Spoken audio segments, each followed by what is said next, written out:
The sinking of the MS Estonia on the night of September 28, 1994, stands as one of the most profound maritime tragedies of the late 20th century.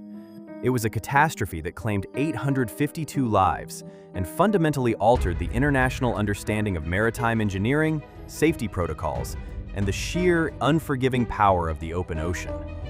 This is the factual narrative of that voyage, detailing the ship's journey, the agonizing sequence of structural failures, and the brutal reality of a disaster that unfolded in the dark, freezing waters of the Baltic Sea.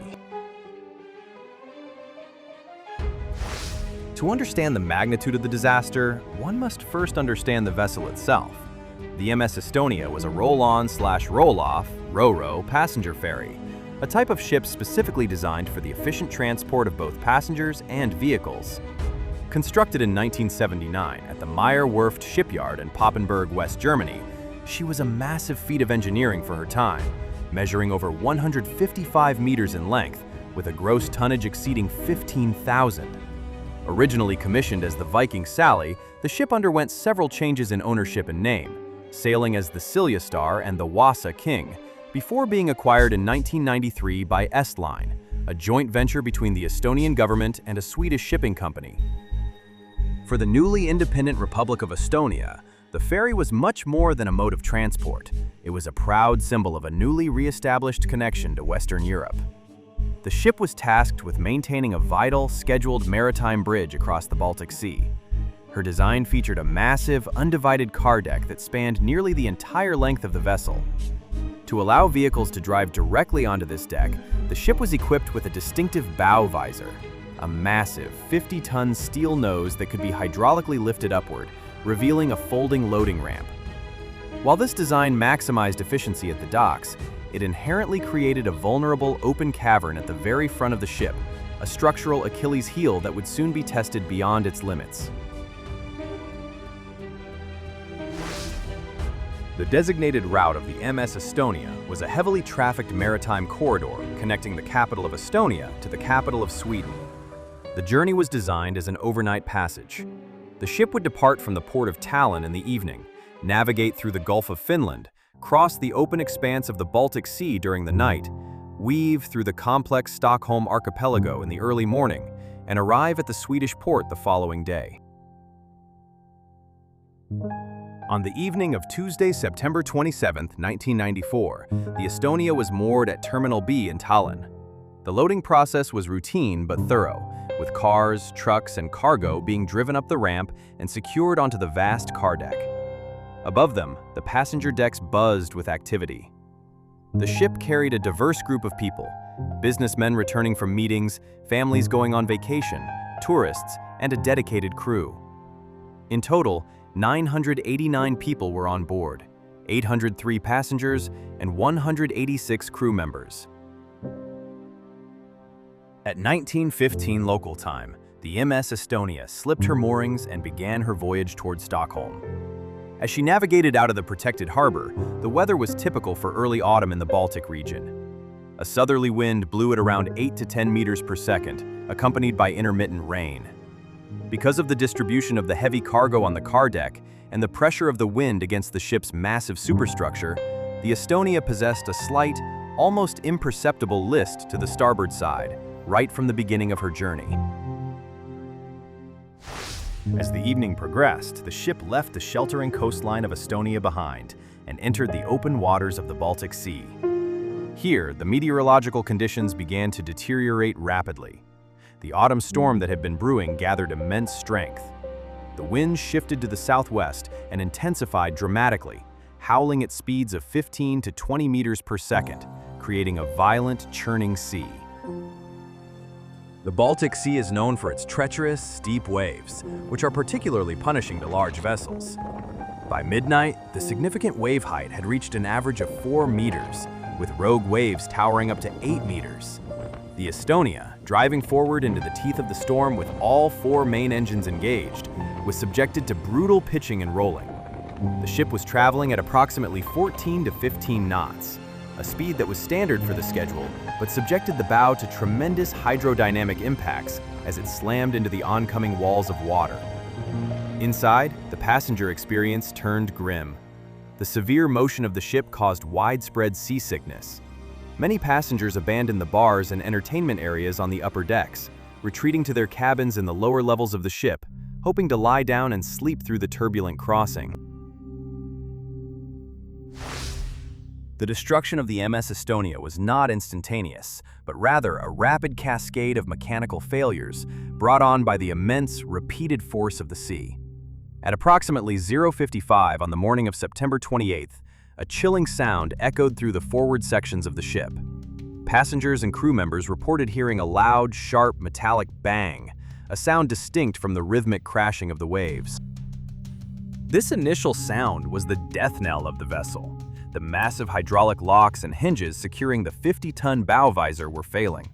They had not been designed to withstand the extraordinary dynamic loads exerted by the heavy waves striking the bow at that specific speed. Over the next 15 minutes, the massive visor was systematically hammered by the sea, tearing the locking mechanisms apart. At approximately 1:15, the final catastrophic breach occurred. The bow visor completely detached from the hull of the ship and tumbled into the sea. Because the mechanical design linked the visor to the inner loading ramp, the departing visor pulled the ramp completely open. Suddenly, the ship was moving forward at a high speed, with its bow completely exposed, acting as a massive scoop. Thousands of tons of seawater violently surged onto the open car deck. The presence of water on a massive, undivided ro-ro car deck triggers a deadly phenomenon known in naval architecture as the free surface effect. Because there were no internal transverse bulkheads to compartmentalize the water, the massive volume of seawater immediately sloshed to the starboard side, the side to which the ship was already slightly leaning due to the wind and cargo. The loss of stability was violent and immediate. Within a matter of minutes, the Estonia developed a severe starboard list of 15 degrees. This list quickly accelerated to 30, then 40 degrees. The sudden and extreme tilting of the ship created absolute chaos inside. For the hundreds of passengers trapped in their cabins on the lower decks, survival became nearly impossible. Hallways became sheer vertical drops. Heavy furniture, television sets, and luggage turned into deadly projectiles. Staircases became unscalable walls. The rapid flooding and extreme angle meant that the vast majority of the passengers were entombed within the ship's labyrinthine corridors before they could even attempt to reach the upper decks. On the bridge, the crew was fighting a losing battle. At 1:22, a desperate "Mayday" distress signal was transmitted over the radio. However, the severe list caused the main engines to shut down due to a loss of lubricating oil pressure, and the ship lost all electrical power, plunging the terrifying scene into absolute darkness, illuminated only by dim, battery-powered emergency lights. The ship's death throes were agonizingly short. By 1:30, the vessel was lying completely on her starboard side. The windows of the upper decks began to shatter under the pressure of the sea, allowing water to flood the upper compartments. The Estonia then rolled completely upside down, her stern rising into the dark sky before she began her final descent into the abyss. At 1:50, less than an hour after the first metallic bang was heard, the MS Estonia vanished entirely from the radar screens of the surrounding ships. The site of the ferry accident is located in the international waters of the Baltic Sea, between the Estonian island of Hiiumaa and the Finnish island of Uuto. The ship lies on the seabed at a depth of 70 to 80 meters in complete darkness. The struggle for survival and the rescue operation. For the minority of passengers who miraculously managed to fight their way out of the ship's interior and reach the outer decks, the nightmare was only beginning. The severe angle of the sinking ship rendered the traditional lifeboats entirely useless. They could not be lowered from the davits. Instead, passengers were forced to rely on inflatable life rafts, many of which failed to deploy properly, or they had to jump directly into the churning, freezing black water. The conditions outside were utterly merciless. The water temperature was around 10 to 11 degrees Celsius, and the air temperature was equally cold. In such conditions, hypothermia sets in rapidly, shutting down bodily functions and stripping away the physical strength needed to cling to debris or rafts in the massive waves. The rescue operation was launched immediately upon the receipt of the Mayday call, but it was severely hampered by the extreme weather. Several large passenger ferries, including the Mariella and the Silja Europa, altered their courses and arrived at the disaster site within an hour. However, maneuvering massive ships in a severe storm to rescue individuals from the water was incredibly dangerous and difficult.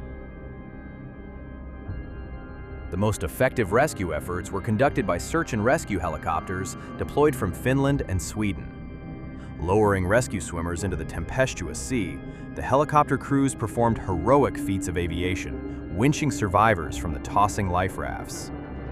Despite the massive, coordinated international effort, the harsh reality of the sea prevailed. Out of the 989 people on board, only 137 were rescued alive. The remaining 852 men, women, and children perished, making it the deadliest peacetime shipwreck in European water. In the aftermath of the catastrophe, a Joint Accident Investigation Commission, JAIC, was established, comprising experts from Estonia, Finland, and Sweden. Their mandate was to uncover the truth of the disaster, stripping away the inevitable rumors and speculation that follow such massive loss of life. Remotely operated underwater vehicles were sent down to the coordinates of the wreck, and the detached bow visor was eventually located about 1 mile west of the main hull, confirming the sequence of events. The Commission's final report, published in 1997, provided a stark and factual conclusion. The disaster was not the result of a collision, sabotage, or explosives, but rather a catastrophic failure of engineering exacerbated by severe environmental conditions. The bow visor's locking mechanisms simply lacked the structural strength required to endure the hydrodynamic forces of a severe Baltic storm at the speed the ship was traveling. Once the visor failed and exposed the vast, undivided car deck to the sea, the devastating physics of the free surface effect ensured the ship's rapid capsize. The tragedy of the MS Estonia forced a massive paradigm shift in the maritime industry. The disaster exposed the inherent vulnerabilities of ro-ro passenger vessels, leading to sweeping changes in international maritime law. Regulations were drastically overhauled, mandating significantly stronger bow door mechanisms, improved escape routes, and the mandatory installation of internal bulkheads on car decks to prevent the rapid, deadly spread of water that doomed the Estonia. Today, the wreck remains at the bottom of the Baltic Sea, legally protected as a maritime graveyard, serving as a permanent, silent testament to the night the sea breached the gates of human engineering.